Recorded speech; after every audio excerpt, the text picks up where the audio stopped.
मोताळ्यात अनुसूचित जातीमध्ये उपवर्गीकरणाचा घेतलेला निर्णय हा सामाजिक एकतेवर घाव घालणारा आणि संविधानाच्या तत्वाविरोधात आहे।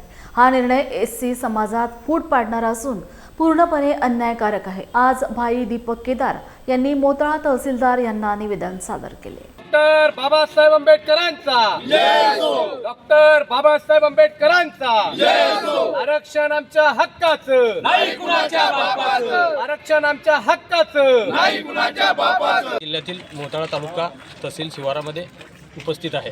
या ठिकाणी भाई दीपक केदार आमच्या सोबत आहे। त्यांच्यासोबत जाणून घेऊया की नेमके काय प्रतिक्रिया आहे। अनुसूचित जातीतील आरक्षणात उपवर्गीकरण करण्याचा जो काही प्रयत्न RSS कडून सुरू आहे तो वर्गीकरण करण्याचा नाही तर दोन समाजामध्ये तेढ निर्माण करणारा प्रयत्न आहे। कारण बदर समितीचा जो अहवाल आहे तो अंधारातून त्यांनी त्या ठिकाणी चालवलेला आहे आणि त्याच्यावरती हरकती मागवल्यात, परंतु त्या अहवालात काय लिहिलं आहे हेच समाजाला माहीत नाही। त्याच्यामुळे उद्देश क्लिअर आहे की इथल्या काही अनुसूचित जातीतील घटकामध्ये वाद लागले पाहिजेत। डॉक्टर बाबासाहेब आंबेडकरांनी शिक्षण आणि आरक्षण, संविधान हे आमच्या अस्तित्वाची ओळख आम्हाला दिली आणि ती जर मिटवायची असेल तर यांच्यातच भांडणं लावा तरच आम्ही ती मिटवू शकतो, अशा पद्धतीचं षडयंत्र सुरू केलं आहे। आणि सरकारमधलेच माणसं काही आरक्षणाच्या उपवर्गीकरणाच्या विरोधात आणि काही उपवर्गीकरणाच्या बाजूने बदर समितीचा अहवाल जे घेतात त्यांचेच कार्यकर्ते दोन्ही बाजूने डिवाईड होत आहेत। याचा अर्थ केवळ दंगली भडकवणे, समाजात वाद लावणे हा यांचा उद्देश आहे। म्हणून मी आरक्षण बचाव यात्रेच्या माध्यमातून महाराष्ट्रभर जनजागृती करतोय की दंगलीचे बळी आम्ही किती वर्ष जाणार। तमिळनाडूमध्ये 9 पोलिसांना जन्मठेप झाली, त्यांनी बाप लेकांना जेलमध्ये मारलं। तसंच सोमनाथ सूर्यवंशीला सुद्धा जेलमध्ये मारलंय, पण सोमनाथ सूर्यवंशीला 2.5 वर्ष झालं न्याय मिळत नाही। भीमा कोरेगावचा जो काही दंगलीचा आयोग आहे त्याची इन्क्वायरीच पूर्ण होत नाही, आजच्या 3-4 वर्ष होत आलंय। प्रत्येक कोम्बिंगमध्ये दलितांनी मारायचं, त्या ठिकाणी उद्ध्वस्त व्हायचं, 50-50 हजार तरुणांचं आयुष्य बर्बाद करायचं। आणि या ठिकाणी जे प्रमुख मुद्दे आहेत पेट्रोल, डिझेल, गॅस, खते, बियाणे, शेतकऱ्यांची कर्जमाफी, बेरोजगारी, या सगळ्यांना मुद्द्यांवरती जर कोण लढू शकतं आक्रमकपणे तर ती आंबेडकरवादी समाज आहे। आणि आंबेडकरवादी समाजाला जर एंगेज करायचं असेल तर त्यांच्यातच भांडणं लावा, म्हणजे ते मूलभूत प्रश्नावरती लढणार नाहीत। अशा पद्धतीचा अजेंडा या सरकारने या ठिकाणी राबवलेला आहे। त्याच्यामुळे या आरक्षण बचाव यात्रेच्या माध्यमातून मी जातीच्या विरोधात चाललेलं आंदोलन मोडीत काढलं आणि हे जातीच्या विरोधात चालू असलेले आंदोलनं सरकारच्या विरोधात उभा करण्याचं काम मोठा आरक्षण बचाव यात्रेतून झालं आहे। आणि मी डिक्लेअर केलं आहे की या माध्यमातून आमचा एकमेव शत्रू आहे तो RSS आहे। कारण त्यांना असणारं आरक्षण संपवण्यासाठीच त्यांचा जन्म झालेला आहे, संविधान संपवण्यासाठीच त्यांचा जन्म झालेला आहे। त्याच्यामुळे त्यांच्यावर विश्वास ठेवू नका।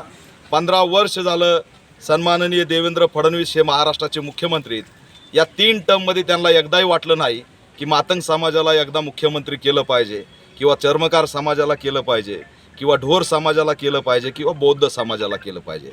म्हणजे मुख्यमंत्री पदाचं वर्गीकरण होत नाही, मंदिरातल्या दानपेट्यांचं वर्गीकरण होत नाही, संघाचा संघ प्रमुख हा ब्राह्मणच त्याचं वर्गीकरण होत नाही, इथल्या सरसकट जमिनीचं वर्गीकरण होत नाही, परंतु समान नागरी कायद्याची भाषा करायची, आरक्षण संपवण्याची भाषा करायची, संविधान संपवण्याची भाषा करायची। अरे पण करोडो लोक बौद्धगयेसाठी रस्त्यावर उतरले, आमची बौद्धगया आमच्या ताब्यात कधी देणार आहेत? सोमनाथ सूर्यवंशीला न्याय कधी देणार आहेत? काल उत्तराखंडला केतनलाल नावाच्या तरुणाची त्या ठिकाणी प्रेम केलं म्हणून हत्या झाली, लातूरमध्ये अनुष्का पाटोळे मारली, बीडमध्ये उमेश दळवी मारला। रोज हत्याकांड या महाराष्ट्रात सुरू आहेत। जवळपास शेकडो गडं पाडून बिराड घेऊन त्या ठिकाणी नाशिकच्या कलेक्टर ऑफिस पुढं आमचा समाज उपोषण करतोय। तिथं असणारा एकही मंत्री भेट द्यायला जात नाही, जगामध्ये त्यांना कुठंच घर नाही आणि आमचे घरं उद्ध्वस्त केले जात आहेत, अन्याय होतोय। या मुद्द्याला डायव्हर्ट करून केवळ या लोकसंख्याची जी काही जनगणना सुरू आहे त्या जनगणनेमध्ये धर्माची नोंद जास्त व्हावी म्हणून उपवर्गीकरणाचा घाट घातलेला आहे। आणि आदिवासी दलितांना धमकावलंय की तुम्ही जर धर्म नोंद केला नाही तर तुमचं असणारं आरक्षण आम्ही घालू, योजना घालू। आणि यासाठीच हा उपवर्गीकरणाचा घाट आणि प्रयत्न या सरकारने सुरू केलेला आहे। सगळ्यात ज्वलंत प्रश्न शेतकऱ्यांचा आहे। 500 रुपयांनी खतं आणि बियाणे महाग झालेत आणि याच्यावरती मात्र कोणी बोलत नाही। त्या ठिकाणी आंदोलनं सुरू आहेत, धर्मेंद्र प्रधाननी नीट पेपरच्या माध्यमातून जो पेपर लीक झाला ते गोचिडासारखा खुर्चीला चिटकून बसला आहे. पुण्यामध्ये 27 विषारी दारूंनी झोपडपट्टीतले मजूर बळी घेतले, ते सुद्धा गोचिडासारखे खुर्चीला बसलेत. त्याच्यामुळे हे गोचिडासारखे खुर्चीला चिटकून बसलेलं सरकार डायव्हर्ट करतंय, याच्यापेक्षा दुसरं काही नाही. आणि हेच सगळं समजून सांगण्यासाठी मी राज्यभर फिरतोय.